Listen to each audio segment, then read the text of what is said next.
Muy bien, chicos, tengan todos ustedes muy buen día. En la presente sesión vamos a continuar con el análisis del régimen económico. La anterior sesión habíamos analizado los artículos 58 hasta el artículo 61. Muy bien, entonces el día de hoy vamos a analizar el artículo 62 relativo a la libertad de contratar. Muy bien, en ese sentido, el artículo 62 establece lo siguiente. La libertad de contratar garantiza que las partes puedan pactar válidamente según las normas vigentes al tiempo del contrato. Los términos contractuales no pueden ser modificados por leyes u otras disposiciones de cualquier clase. Los conflictos derivados de la relación contractual solo se solucionan en la vía arbitral o en la judicial, según los mecanismos de protección previstos en el contrato o contemplados en la ley. Mediante contratos ley, el Estado puede establecer garantías y otorgar seguridades. No pueden ser modificados legislativamente sin perjuicio de la protección a que se refiere el párrafo precedente. Muy bien, entonces un pilar de la economía social de mercado viene a ser la libertad de contratación, la libertad contractual. En mérito a lo siguiente, la democracia que busque plasmar un modelo económico social de mercado requiere otorgarles seguridad jurídica a las partes de un contrato. ¿Cómo es esto? En el mundo actual observamos relaciones contractuales, algunas conscientes, algunas espontáneas. Por ejemplo, la compra-venta de un vehículo. En la actualidad, ese es un contrato común y regular. Se accede a él mediante la voluntad de las partes, es decir, Arnold manifiesta su voluntad de comprarse un vehículo y encuentra una oferta en la vendedora Helga. Y Helga le expone todas las características del vehículo y finalmente también el precio del vehículo. Es un vehículo Toyota Corolla del año 1993, un muy buen vehículo, buen motor, estado conservado, y lógicamente la venta es 13.000 soles. Muy bien, entonces, fíjense, la transferencia de ese vehículo tiene que hacerse respetando las normas jurídicas, porque solo así se le va a otorgar seguridad jurídica al comprador y también al vendedor, para evitar la pérdida, para evitar la pérdida de la inversión, finalmente, para evitar cualquier riesgo, ¿no es cierto? Fíjate cómo el derecho otorga seguridad jurídica.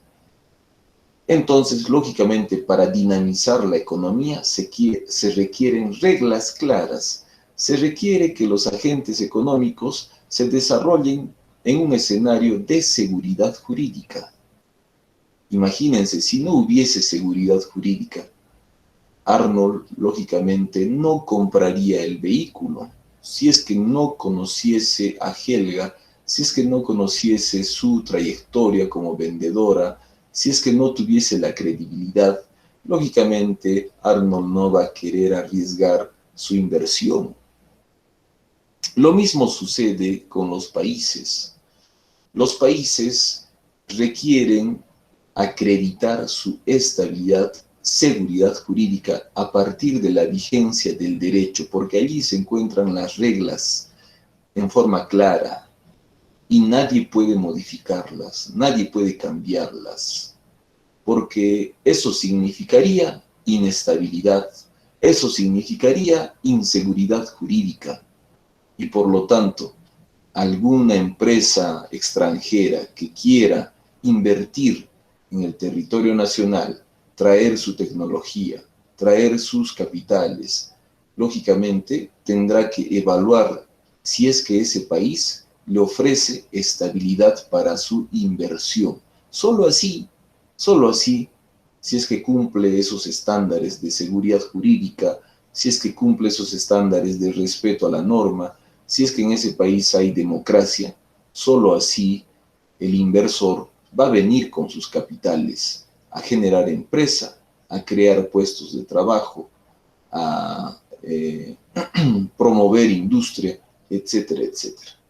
Caso contrario, ese país lógicamente va a ser vedado para la inversión. Muy bien, entonces, justamente nuestra Constitución otorga seguridad jurídica a los contratos para que no existe el riesgo de que entre cualquier gobernante con una postura anticonstitucional a querer modificar los contratos.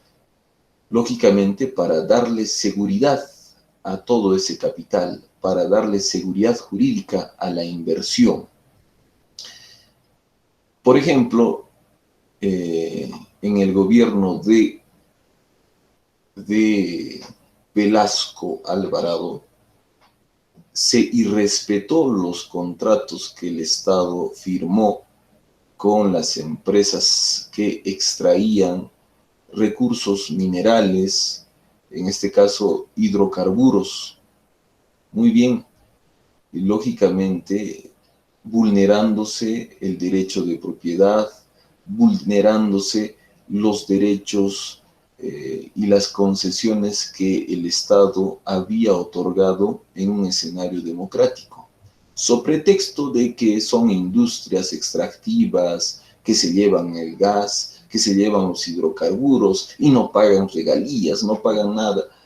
Fíjense, argumentos políticos que se plasmaron en la realidad, pero que al aplicarse empeñaron el desarrollo de todo nuestro país, a tal punto que los inversores no querían venir al país a invertir porque había desestabilidad, no había respeto de la norma, no había democracia, por el contrario, se estaban creando las condiciones para una eventual dictadura. Y lógicamente, los años posteriores, a partir del 80 para adelante, se consolida tal inestabilidad, ya con el gobierno de Alan García, donde se busca estatizar la banca, donde se estatiza cada sector de la producción y lógicamente con eso se consolida el fracaso de nuestro país en cuanto a la economía.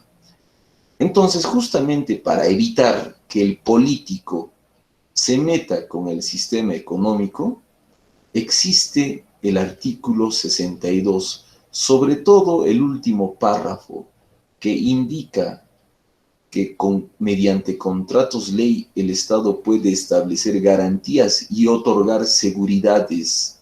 No pueden ser modificados legislativamente ante la eventual presencia de un Congreso populista, por ejemplo, ¿no es cierto? Sin perjuicio de la protección a que se refiere el párrafo precedente. Pero ustedes dirán, pero profesor, los contratos que ha firmado el Estado son lesivos para el interés nacional. Si existen tales contratos tan lesivos para el interés nacional, así como lo afirma el político, estos tendrán que someterse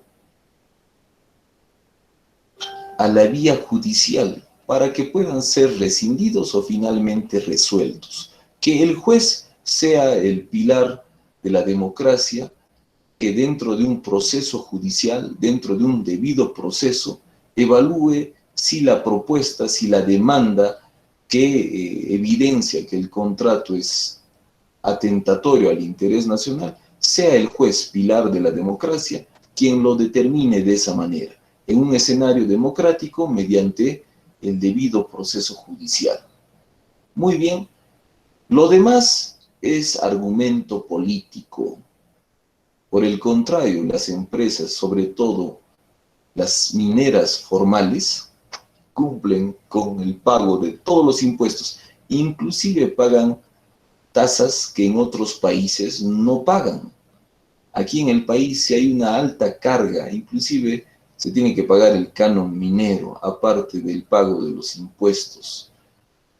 Esto lógicamente lo desconoce el político, porque el político lo que quiere es captar adeptos, decirles lo que quieren escuchar a gran sector de la población que no tiene conocimiento de la norma jurídica ni de la realidad económica del país.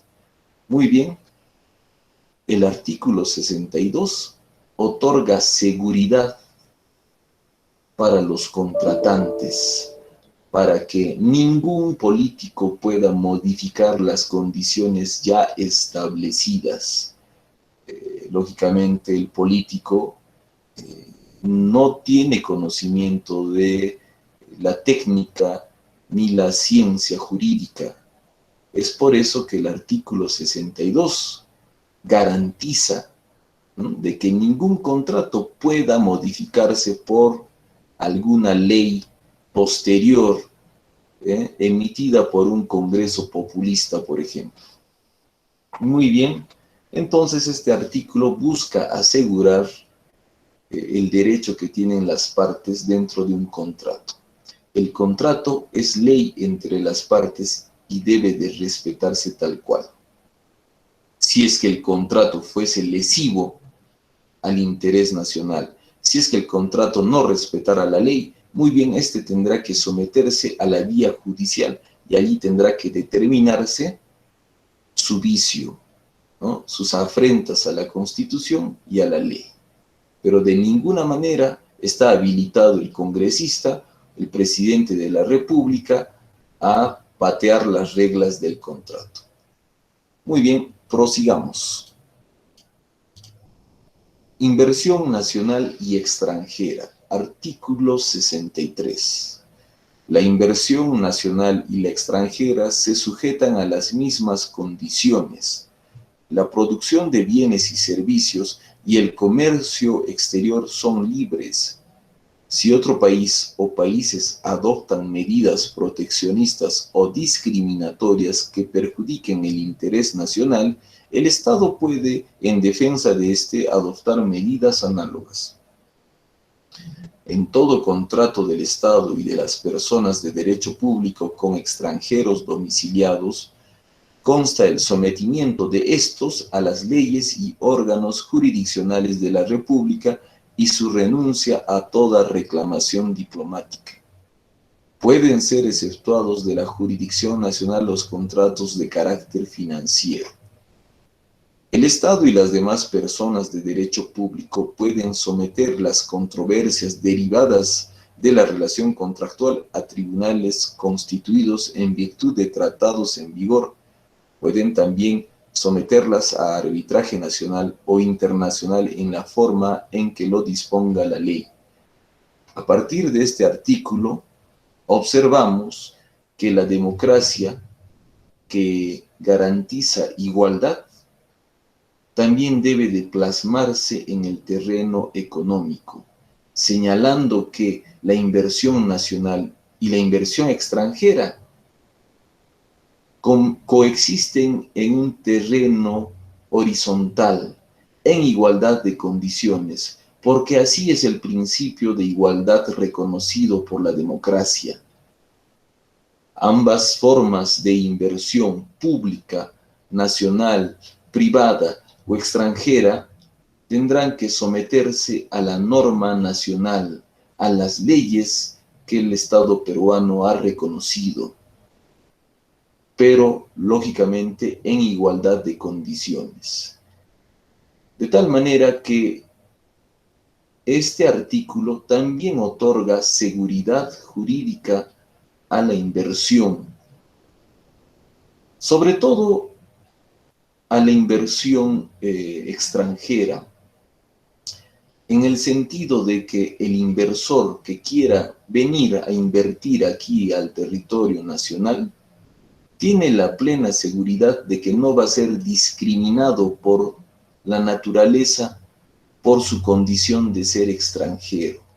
Por el contrario, el artículo 63 le está garantizando: señor extranjero, usted en el país está en un terreno de igualdad de condiciones. Solamente usted tiene que cumplir con la ley, pagar los impuestos, los tributos, y no va a haber mayor problema.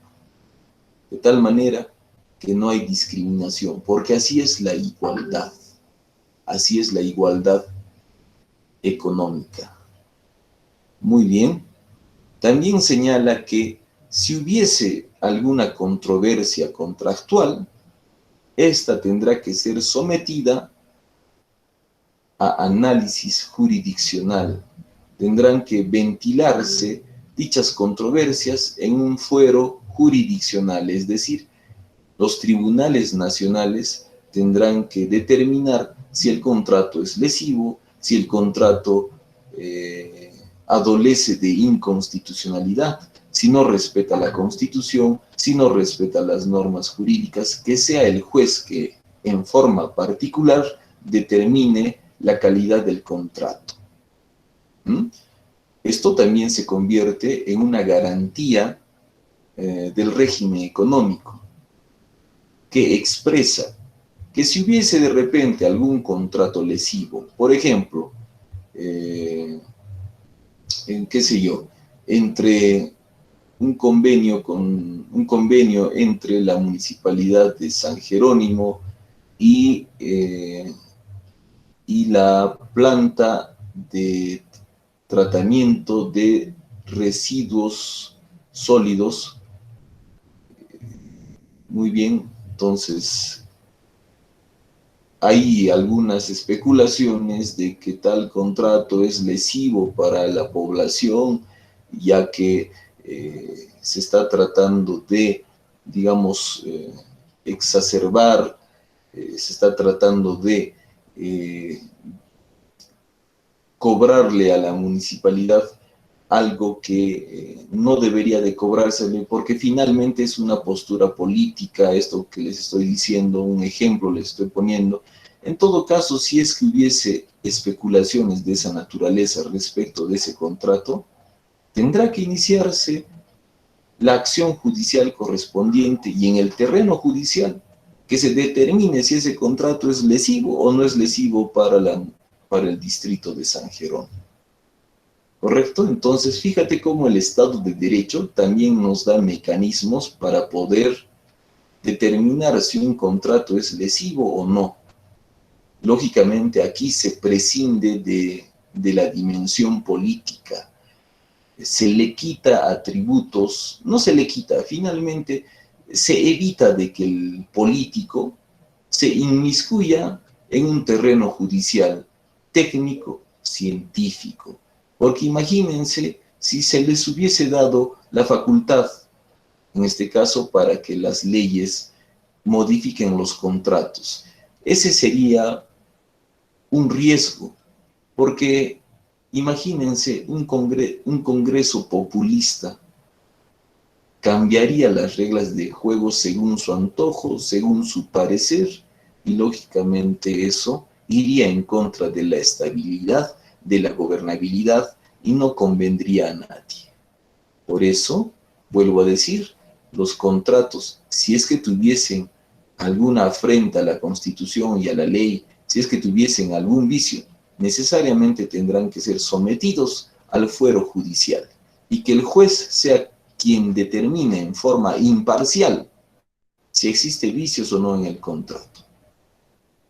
Muy bien, entonces queda claro que en un terreno democrático que garantiza la igualdad, esta también se tendrá que poner de manifiesto en la igualdad económica, en la igualdad y en el trato igualitario que se le da a la inversión nacional y la extranjera.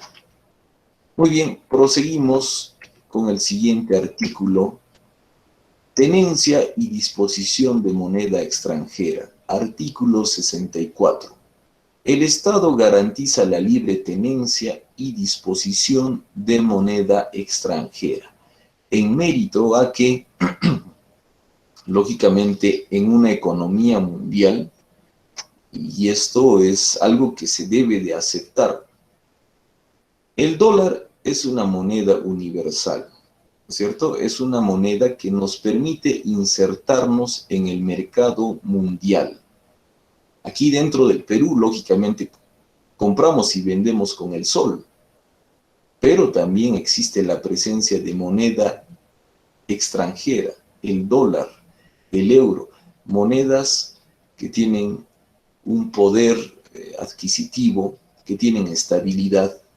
Finalmente, aquellas empresas que importan productos de Estados Unidos, de otros países desarrollados, de la China, finalmente compran todas esas importaciones con moneda extranjera, con el dólar, de tal manera que el Estado garantiza la posesión, la tenencia, la disposición de moneda extranjera, justamente para darle seguridad jurídica al empresario que importa productos del extranjero.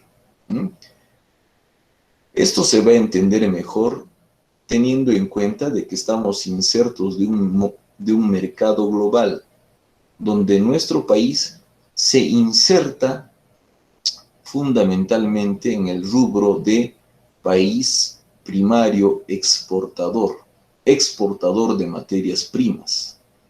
Entonces, países desarrollados, finalmente empresas transnacionales compran esos recursos, compran esa materia prima, pero la compran utilizando moneda extranjera, compran con dólares, ¿no es cierto? Finalmente también las empresas nacionales venden los productos, también los venden a los países, a las demás poblaciones, en dólares, ¿no es cierto? Entonces, este artículo asegura que el país se inserte en el mercado mundial. ¿Correcto? En el pasado se buscó estatizar todo.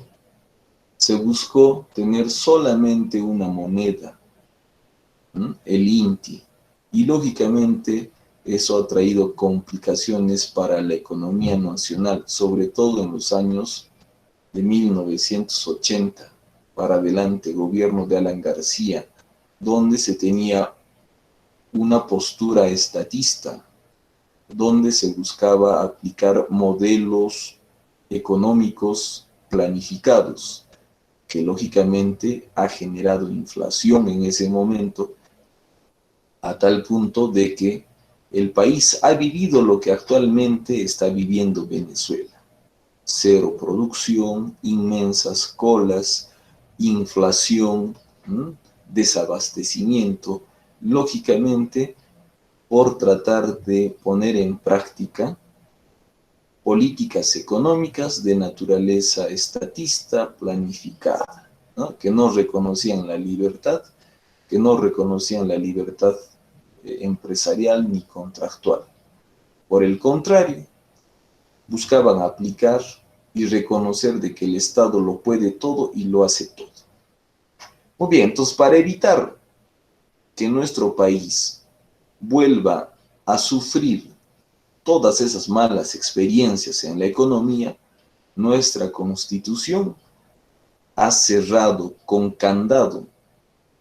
Fíjense, estamos analizando que existen contratos ley, estamos analizando que el régimen económico cierra cualquier posibilidad para que el político pueda manejar la economía a su antojo. Muy bien. Prosigamos.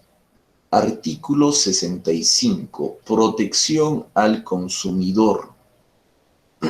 El Estado defiende el interés de los consumidores y usuarios. Para tal efecto garantiza el derecho a la información sobre los bienes y servicios que se encuentran a su disposición en el mercado. Asimismo, vela en particular por la salud y la seguridad de la población. Muy bien, entonces, en una economía social de mercado, donde se garantiza la libertad empresarial, donde se garantiza la libre competencia, muy bien, El consumidor es el principal beneficiario por todos estos pilares de nuestro régimen económico, porque la existencia de diversas formas de empresa que producen cierto producto va a permitir libre competencia, que se va a ver reflejada en la diversidad de productos, en la diversidad de precios. Lógicamente, para entender esto, les voy a poner un ejemplo. En nuestro país, por ejemplo, se produce jeans, ¿no es cierto? Pantalones jeans. Tienes distintas marcas nacionales, por ejemplo, Parada 111, tienes jeans Pierce, Bronco, tienes otras marcas, por decir, Apache, ¿no es cierto? Lee, y también tienes marcas extranjeras, ¿no? También existen marcas que introducen sus productos desde el extranjero para competir con nuestros productos. Entonces tienes la marca Caterpillar, que produce también jeans, ¿no es cierto? También he visto eh, Dolce, Dolce Gabbana, ¿no es cierto? Después hay otra marca extranjera, Tommy Hilfiger, ¿no es cierto? Entre otras marcas. Fíjate, el usuario, el consumidor, tiene una diversidad, varias alternativas para elegir el producto que le conviene. Para ello tendrá que tomar en cuenta criterios como el de la calidad, el precio competitivo, entre otros. Pero finalmente el consumidor tiene una variedad para poder elegir él mismo y la Constitución nos garantiza ello. Pero para que funcione todo esto, lógicamente, se requiere también transparencia, se requiere buena información, de tal manera que el usuario puede observar las características del producto, puede inclusive observar si el material y constatar si la textura del material le conviene o no le conviene. Y en ese sentido, lógicamente, las tiendas por departamento vienen aplicando lo que la Constitución señala. Entonces, cuando tú te vas, por ejemplo, al mall, observas en forma directa el producto y si te conviene lo compras, observas los precios de igual manera, todo dentro de un terreno de transparencia, ¿no es cierto? Muy bien. También en los últimos años se ha implementado el artículo 65 en el sentido de que ahora se exige que los productos, en este caso galletas, golosinas, finalmente cualquier producto o cualquier alimento, lleve en su etiqueta información detallada.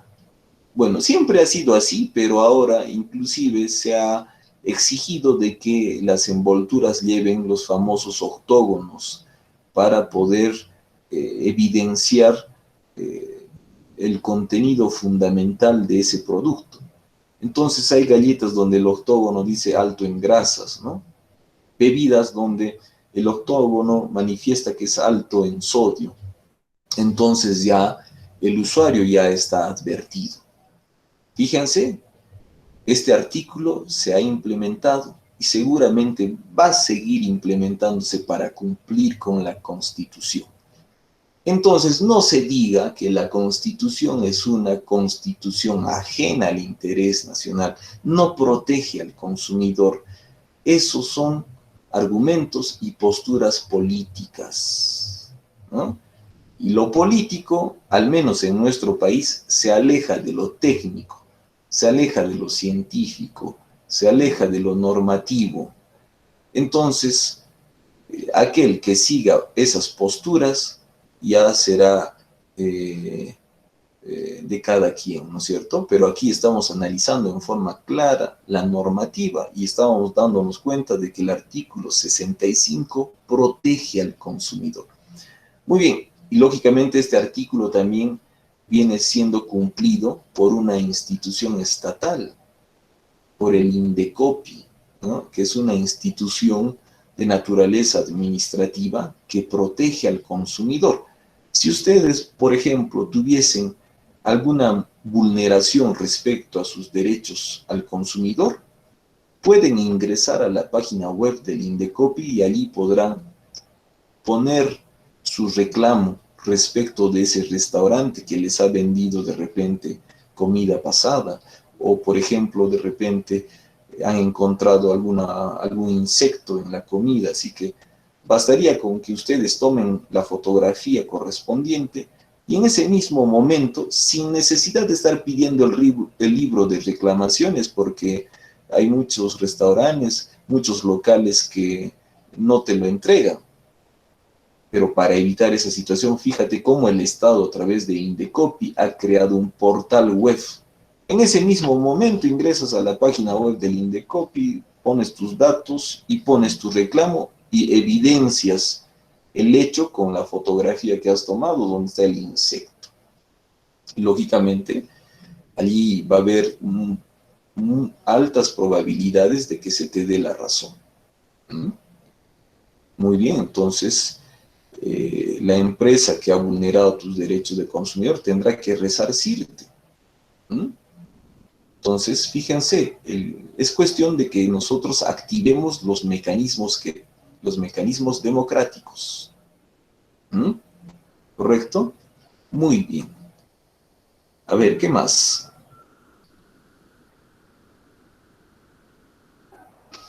Muy bien.